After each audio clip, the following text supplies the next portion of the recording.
Des nouvelles frappes hier soir d'Israël sur Gaza. Gaza qui est dans une situation absolument dramatique. La ville est détruite. L'ONU va même plus loin. Elle serait inhabitable. On va se connecter avec Gaza si vous le permettez. Soyez le bienvenu, Nabil Diab. On sait que la connexion n'est pas évidente aujourd'hui. Vous êtes en direct de Gaza et on est vraiment ravis de maintenir ce lien qui nous rassemble, vous et nous aujourd'hui. Monsieur, d'abord peut-être le bilan de Gaza aujourd'hui, ce que vous voyez quotidiennement, ce que vous voyez lorsque vous ouvrez les fenêtres, que vous sortez dans la rue. Racontez-nous. Bon, je vous entends très mal, mais j'ai compris à peu près. Je suis à Gaza, à Deir el-Balah. J'ai déplacé de Gaza le 13 octobre. Le 13 octobre, j'ai déplacé de Gaza. Donc, je suis à Deir el-Balah, exactement à l'hôpital Shuhada al-Aqsa. La situation à Gaza est vraiment catastrophique et surtout ces derniers 72 heures, ces derniers 3 jours, la majorité des habitants du sud de la bande de Gaza, je veux dire moi, Deir el-Balah, les camps de réfugiés Al-Nusayrat, Al-Maghazi et El-Bridge, ont décidé de déplacer vers le Rafah. Donc vous pouvez imaginer que une ville de Deir el-Balah qui contient 170 000 habitants est devenu maintenant plus de 800 000 habitants et qui ont décidé d'un seul coup d'y aller vers Rafah. Rafah contient maintenant à peu près 1 700 000 habitants. Donc, c'est une catastrophe humanitaire. Il y a une crise humanitaire.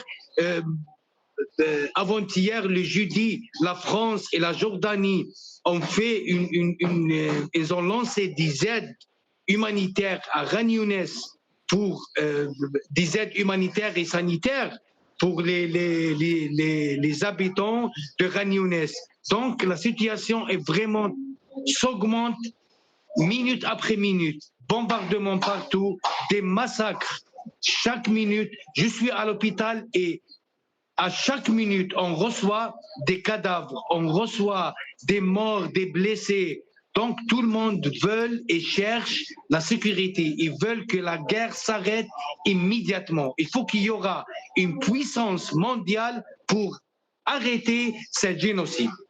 Merci beaucoup Nabil Diab, merci d'être avec nous. Je ne vous retiens pas plus parce que je sais que c'est très difficile pour vous de pouvoir témoigner aujourd'hui en direct et que la connexion n'est pas bonne, mais merci beaucoup d'avoir été avec nous, habitant donc de Gaza.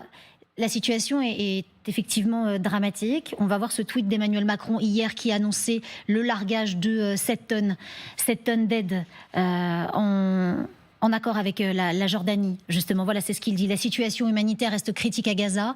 Dans un contexte difficile, la France et la Jordanie ont livré par les airs de l'aide à la population et à ceux qui lui portent secours. 7 tonnes, est-ce que c'est suffisant, d'après vous, Vincent Crouzet? Non, c'est doublement symbolique. D'abord, c'est symbolique de notre collaboration et de notre bonne intelligence avec la Jordanie depuis le départ et des bonnes relations qu'entretiennent le roi de Jordanie et le président de la République française.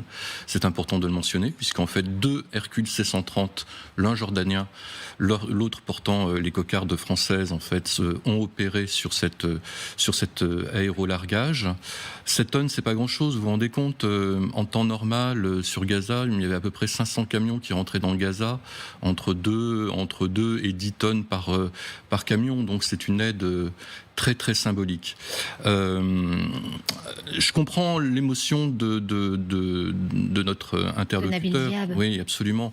Ce qu'il faut quand même préciser, c'est que les frappes israéliennes sont beaucoup moins indiscriminées et beaucoup moins massives tout de même au cours des derniers jours, que les opérations terrestres, notamment sur Rafah et sur Khan Younes, sont de plus en plus chirurgicales, puisqu'en fait la NAS se resserre sur les dirigeants du Hamas. Et moi je me pose quand même une question sur les appels à la paix et au rétablissement en fait d'une vie normale à Gaza. Je me pose la question quand même de la réaction des Gazaouis par rapport au Hamas, par lequel en fait le malheur est arrivé, la malédiction est tombée en fait sur la bande de Gaza. Moi, je n'arrive pas à comprendre. Alors, je ne suis pas gazaoui, je n'habite pas à Gaza, je ne suis pas arabe non plus, mais je n'arrive pas à comprendre en fait cette espèce à la fois de fatalisme et de docilité, alors que des solutions pourraient être entreprises. Je pense notamment au plan de paix de Blinken, qui a été repris d'ailleurs par Gallant, qui pourtant est plutôt considéré comme un faucon chez les Israéliens, c'est-à-dire avec une administration palestinienne. Là, il faut trouver des solutions. Je pense notamment à Marwan Barghouti, qui est en prison maintenant depuis près de 22 ans.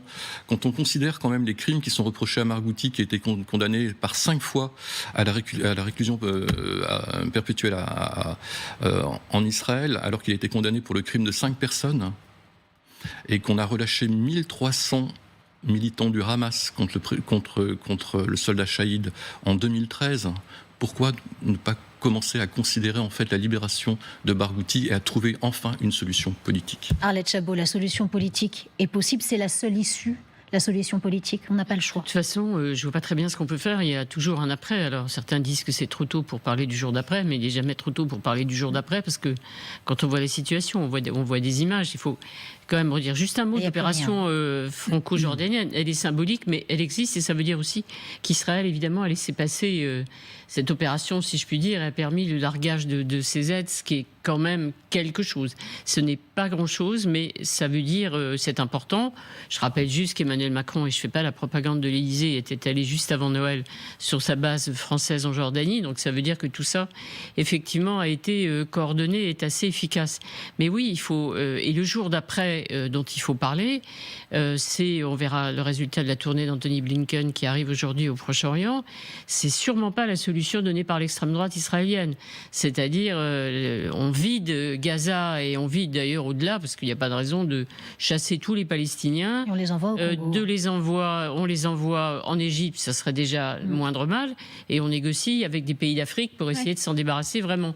Donc il faut, parce que ces gens sont encore là, en espérant qu'un jour il y aura des élections en Israël et que ces partis ne retrouvera pas des représentants à la Knesset, il faut envisager l'avenir. Et l'avenir, il y a au moins une solution, même si on parle effectivement d'associer aussi la Chine, d'associer même la Russie à une solution de paix.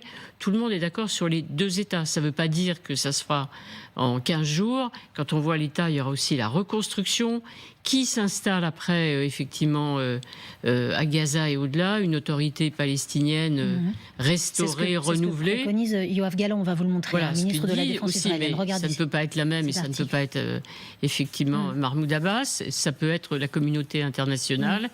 Quelles troupes, quelles personnes, personnalités, des experts, on peut prendre toutes les hypothèses possibles, mais il faut évidemment en parler et vite, et vite. Dernière minute, elle est pour vous. Méline Nabi, allez-y sur ce sujet.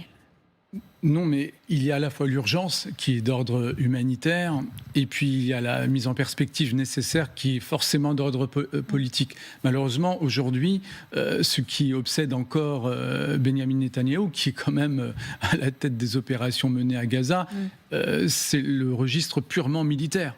Un registre militaire sans limite, dans la mesure où les objectifs de guerre tels qu'ils nous sont présentés demeurent toujours les mêmes depuis le début, à savoir la destruction du Hamas. Et on a bien compris avec le temps que ça n'avait pas vraiment de sens, dans la mesure où c'était une fiction et que ça lui permettait à la fois de s'auto-offrir, si j'ose parler ainsi, un blanc-seing, et en même temps de se maintenir au pouvoir. Donc on a quand même une forme de cynisme qui anime la démarche actuelle à la tête de l'État israélien, et les paroles venues de Washington ou de l'Élysée sont complètement inaudibles, et je vous donne rendez-vous pour le prochain séjour du secrétaire d'État Blinken en Israël, qui se soldera de la même manière que les précédents, à savoir finalement une fin de non-recevoir.